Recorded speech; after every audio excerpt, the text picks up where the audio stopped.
यह कथा है वरुथिनी एकादशी की। भगवान श्री कृष्ण बोले, राजन, वैशाख कृष्ण पक्ष की एकादशी वरुथिनी के नाम से प्रसिद्ध है। यह इस लोक और परलोक में भी सौभाग्य प्रदान करने वाली है। यह समस्त लोकों को भोग और मोक्ष प्रदान करने वाली है। इसी वरुथिनी एकादशी के व्रत से राजा मांधाता तथा धुंधुमार आदि अनेक राजा स्वर्ग लोक को प्राप्त हुए। जो मनुष्य 10,000 वर्षों तक तपस्या करता है, उसे जो फल मिलता है वही फल वरुथिनी एकादशी के व्रत से भी प्राप्त हो जाता है। नृपश्रेष्ठ घोड़े के दान से हाथी का दान श्रेष्ठ है। हाथी के दान से भी भूमि दान बड़ा है। भूमि दान से अधिक तिल दान का महत्व है। तिल दान से बढ़कर स्वर्ण दान है और स्वर्ण दान से भी बढ़कर अन्न दान है, क्योंकि देवता, पितर तथा मनुष्यों को अन्न से ही तृप्ति मिलती है। विद्वान पुरुषों ने कन्या दान को भी अन्न दान के ही समान बताया है। कन्या दान के तुल्य ही धेनु का दान है। यह साक्षात भगवान का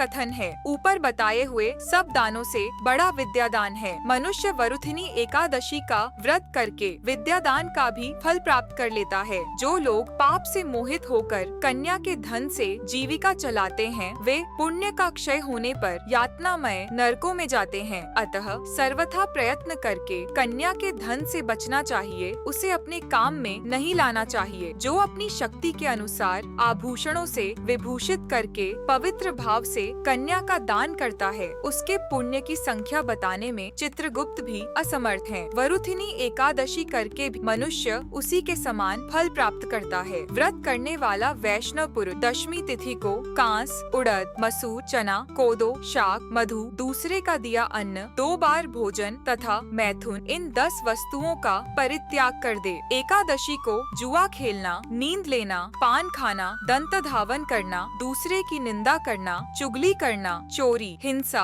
मैथुन, क्रोध तथा असत्य भाषण, इन 11 बातों को त्याग दे। द्वादशी को कांस, उड़द, शराब, मधु, तेल, पतितों से वार्तालाप, व्यायाम, परदेश गमन, 2 बार भोजन, मैथुन, बैल की पीठ पर सवारी और मसूर, इन 12 वस्तुओं का त्याग करे। हे राजन, इस विधि से वरुथिनी एकादशी का व्रत किया जाता है। जो मनुष्य रात्रि में जागरण करके भगवान मधुसूदन का पूजन करता है, वह समस्त पापों से मुक्त होकर परम गति को प्राप्त होता है। अतः पापों से भयभीत मनुष्यों को पूर्ण प्रयत्न से इस एकादशी का व्रत करना चाहिए। जो यमराज से भयभीत है, उसे अवश्य ही वरुथिनी का व्रत करना चाहिए। इस एकादशी के महात्म्य को पढ़ने और सुनने से सहस्त्र गोदान का फल प्राप्त होता है। मनुष्य समस्त पापों से मुक्त होकर विष्णु लोक में प्रतिष्ठित होता है।